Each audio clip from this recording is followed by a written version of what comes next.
तो आइए आज की 4 बड़ी खबरों को पहले शॉर्ट में देख लेते हैं और आगे विस्तार से आपको समझाएंगे। आज बुलेटिन में सबसे पहले बात होगी सीतामढ़ी में अयोध्या जैसे मंदिर के मायने आपको समझाएंगे। मंत्रियों को नए सिरे से जिलों का प्रभार क्यों दिया गया ये बताएंगे। राहुल गांधी को सुप्रीम फटकार के मायने आपको समझाएंगे और इसके साथ ही संजीव मुखिया की गिरफ्तारी के मायने आपको बताएंगे।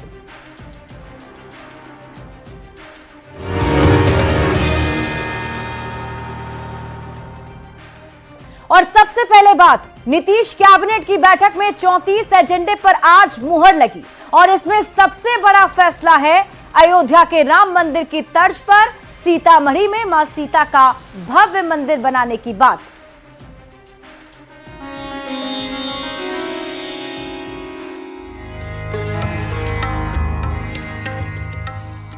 बाईस जनवरी 2024 को उत्तर प्रदेश के अयोध्या में भव्य राम मंदिर का उद्घाटन हुआ और इसी के साथ 500 साल का इंतजार खत्म हो गया।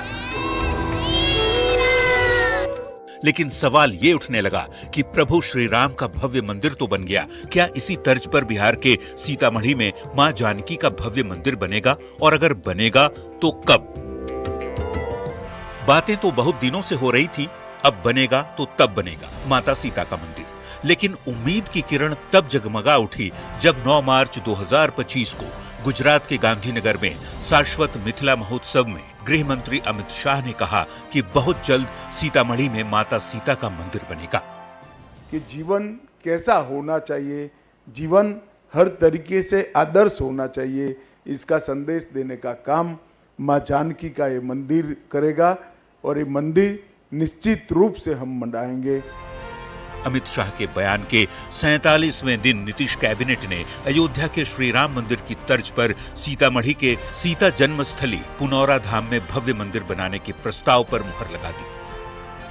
जो मां सीता का जो जन्मस्थली पुनौरा धाम में मंदिर बनाया जाएगा, अब उसको नॉमिनेशन बेसिस पे उसी कंसल्टेंट को दिया गया है जिसने श्री राम मंदिर अयोध्या में आर्किटेक्चर डिजाइन किया है। तो ये मंदिर बहुत भव्य बनेगा।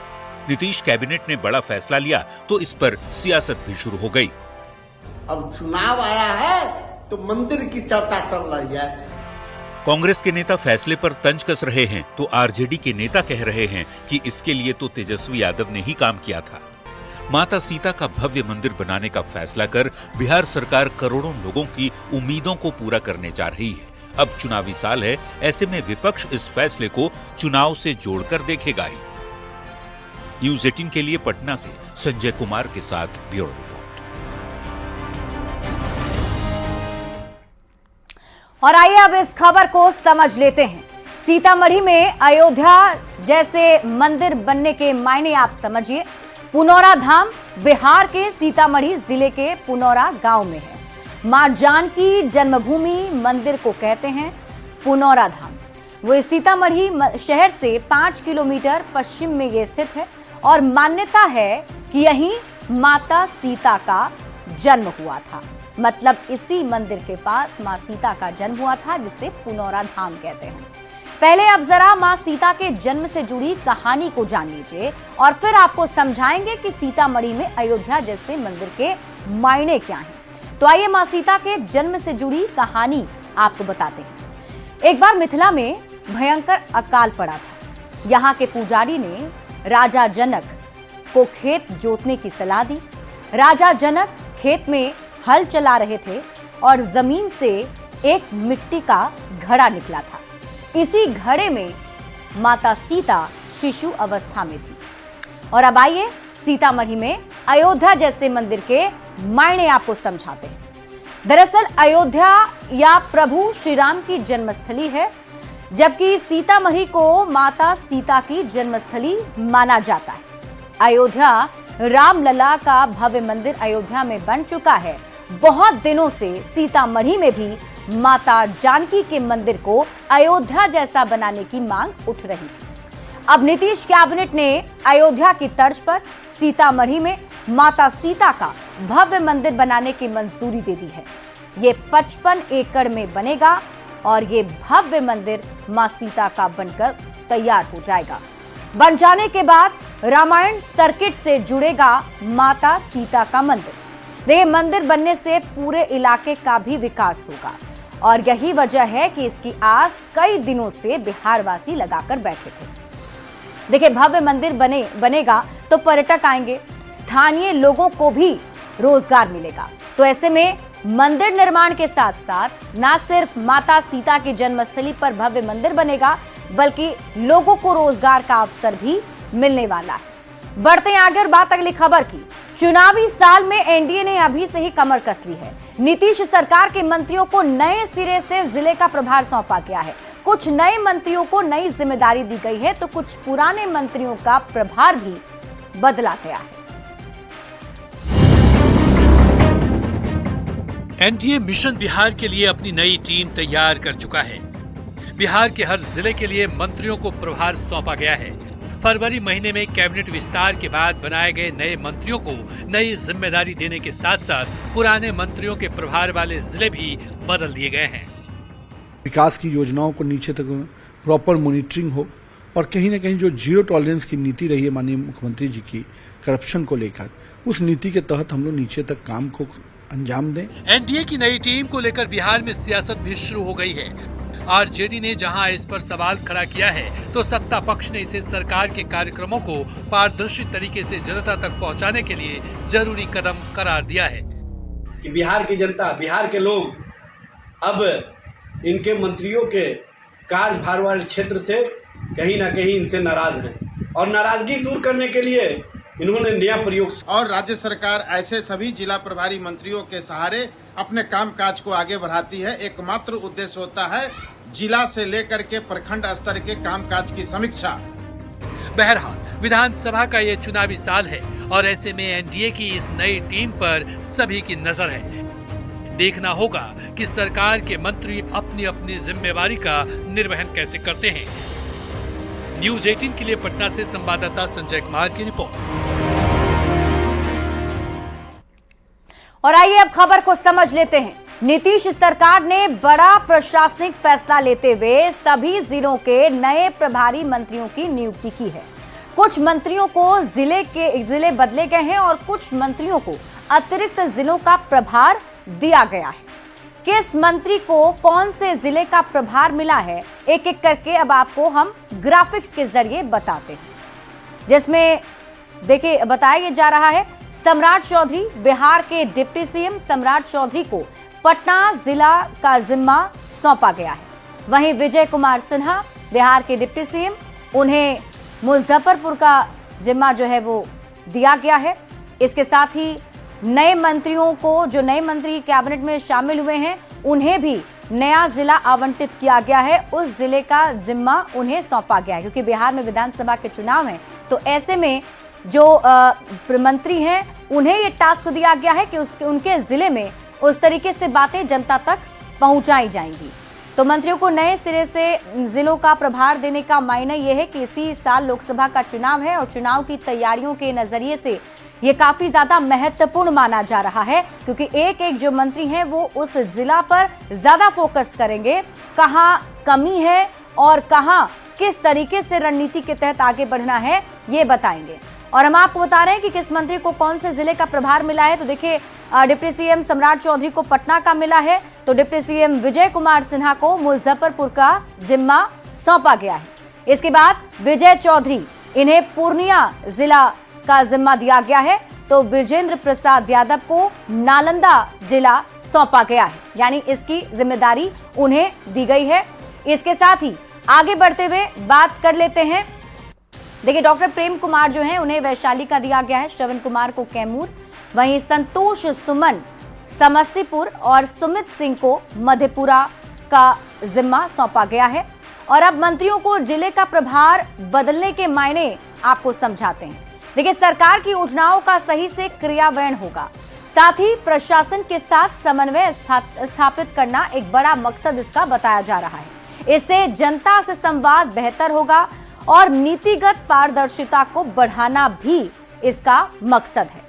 चूंकि बिहार में इसी साल चुनाव होने हैं, ऐसे में चुनाव की तैयारी के नजरिए से महत्वपूर्ण फैसला लिया गया है और यही वजह है कि मंत्रियों को अब ये टास्क सौंपा गया है और ये जो मंत्री हैं वो उस जिले का पूरा जिम्मा खुद हैंडल करेंगे।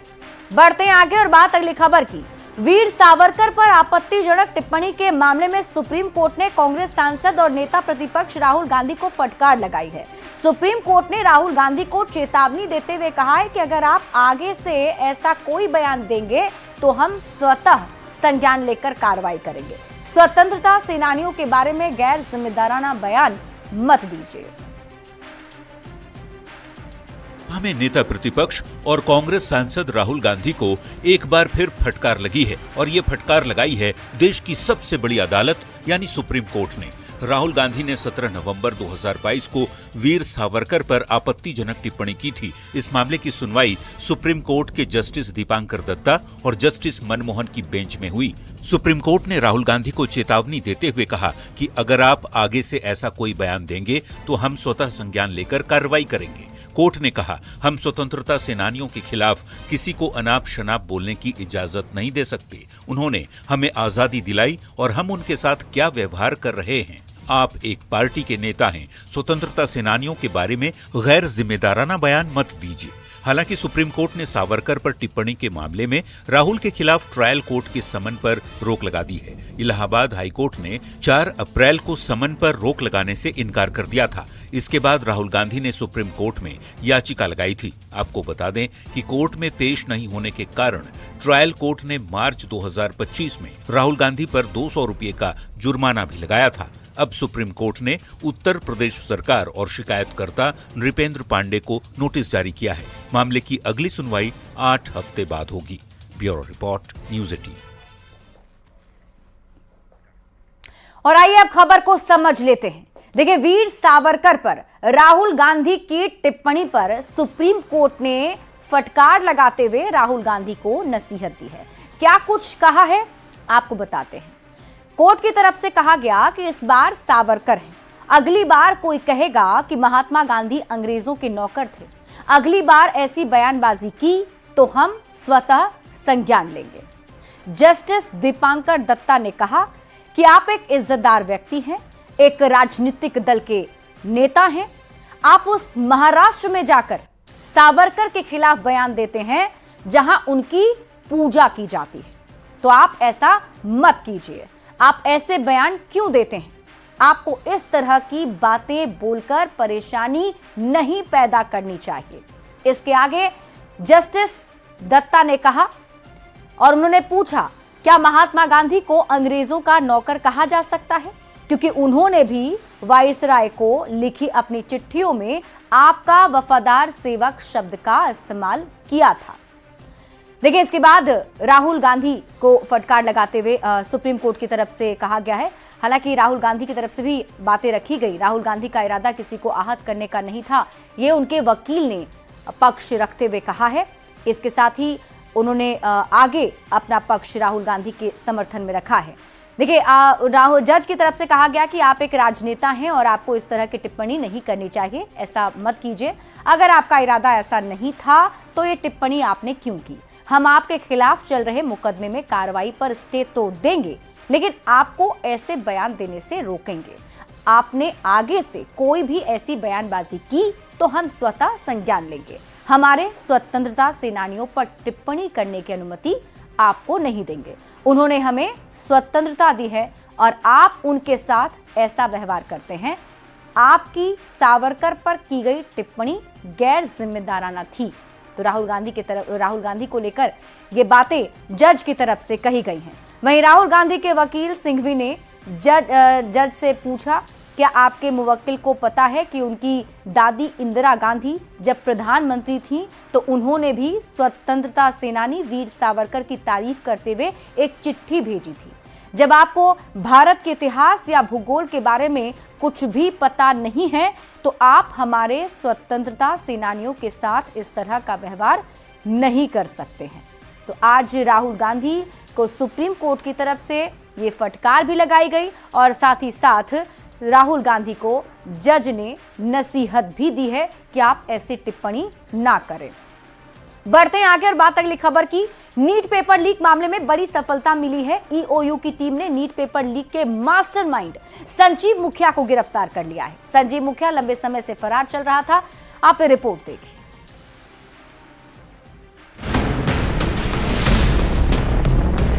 2024 में हुए नीट पेपर लीक कांड का मुख्य आरोपी संजीव मुखिया को आखिरकार पुलिस ने गिरफ्तार कर लिया है। ईओयू की टीम ने दानापुर के एक फ्लैट से उसे गिरफ्तार किया। गुरुवार की रात संजीव मुखिया के छिपे होने की पुलिस को सूचना मिली थी और इसके बाद ईओयू की टीम ने जाल बिछाकर संजीव मुखिया को धर दबोचा। इस ऑपरेशन में ईओयू के साथ दानापुर पुलिस ने सहयोग किया। संजीव मुखिया लंबे समय से फरार था और उसकी तलाश में सीबीआई भी लगी हुई थी। हाल ही में संजीव मुखिया पर बिहार पुलिस मुख्यालय ने 3 लाख का इनाम भी घोषित किया था। हाँ, इसको राज्य सरकार ने इस पर 3 लाख का इनाम घोषित किया है और ये नीट केस का प्राइम एक्यूज था। इसके अलावा कई और एग्जामिनेशन पेपर लीक में वांटेड था। बहुत दिन से पुलिस को इनकी तलाश थी और इनकी गिरफ्तारी पटना जिला से हुई है। पटना में सर कहा जा रहा है कि दानापुर के इलाके में ये छिप करके किसी अपार्टमेंट में रह रहा था। अपार्टमेंट में रह नहीं रहा था, कल इसके आने की सूचना मिली थी। उसी का सत्यापन करने हमारी टीम गई थी और फिर उसको कुछ और साक्ष्य आगे मिले और उसी पर जो हम लोगों ने वेरिफिकेशन और छापामारी किया तो उसमें इसी गिरफ्तारी हुई। ये दानापुर थाना क्षेत्र के सगुना मोड़ के आसपास का जो क्षेत्र है जहां रेसिडेंशियल अपार्टमेंट्स हैं, उन्हीं में एक अपार्टमेंट है। दरअसल मई 2024 में नीट का पेपर लीक हुआ था। हजारीबाग के ओएसिस स्कूल से पेपर गायब हुए थे। सीबीआई की जांच में भी कई प्रमाण मिले थे। पेपर लीक मामले में पहले ही 36 लोग पकड़े जा चुके हैं। अब संजीव मुखिया की गिरफ्तारी से इस मामले में कई बड़े खुलासे हो सकते हैं। न्यूज़ 18 के लिए पटना से अमित कुमार की रिपोर्ट। और आइए अब खबर को समझ लेते हैं। देखिए, नीट पेपर लीक मामले में सबसे पहले आपको बताते हैं नीट, जिसे नेशनल एलिजिबिलिटी एंट्रेंस टेस्ट कहा जाता है। मेडिकल डेंटल कॉलेज में एडमिशन के लिए परीक्षा ली जाती है। एमबीबीएस बीडीएस में एडमिशन के लिए प्रवेश परीक्षा होती है और ये परीक्षा एनटीए कराता है। अब आप नीट पेपर लीक के मामले को समझिए। मई 2024 में नीट का पेपर लीक हुआ था। बताया जाता है कि हजारीबाग के ओएसिस स्कूल से पेपर गायब हो गए और सीबीआई की जांच में इसके सबूत भी मिल चुके हैं। 5 मई को ओएसिस स्कूल में ये पेपर पहुंचा था। स्कूल के प्रिंसिपल की भूमिका पर सवाल उठे और इसके साथ ही वाइस प्रिंसिपल की भूमिका भी संदिग्ध पाई गई और उन पर भी सवाल उठे। पंकज कुमार को कंट्रोल रूम तक पहुंच दी गई थी। पंकज कुमार पर ही पेपर का फोटो लेने का आरोप लगा है। आपको बता दें कि इस पूरे मामले में 9 सॉल्वर थे जिन्होंने मिलकर प्रश्नों के हल निकाले और ये सभी सॉल्वर एमबीबीएस के छात्र थे। पेपर लीक में शामिल 144 उम्मीदवारों की पहचान हुई। सीबीआई ने 5500 पन्ने की एक चार्जशीट बनाई और इस पूरे मामले का मास्टरमाइंड संजीव मुखिया बताया जाता है। अब आपको संजीव मुखिया के बारे में जानकारी देते हैं। संजीव मुखिया नालंदा के नगर नौसा का रहने वाला है। सॉल्वर गैंग का मास्टरमाइंड है। नीट समेत कई पेपर लीक में इसके हाथ बताए जाते हैं। यह पूरा नेटवर्क 7 राज्यों में फैला हुआ है। 2010 में पहली बार नाम सामने आया था। ब्लूटूथ डिवाइस से नकल कराने में संजीव मुखिया का नाम सामने आया था। इसके साथ ही बिहार में सिपाही भर्ती परीक्षा पेपर लीक में भी संजीव मुखिया का नाम आ चुका है। शिक्षक भर्ती परीक्षा पेपर लीक में भी संजीव मुखिया का नाम आया था और तभी से पुलिस की टीम को इसकी तलाश थी और पुलिस की तरफ से, राज्य सरकार की तरफ से संजीव मुखिया पर 3 लाख रुपए का इनाम भी घोषित किया गया था।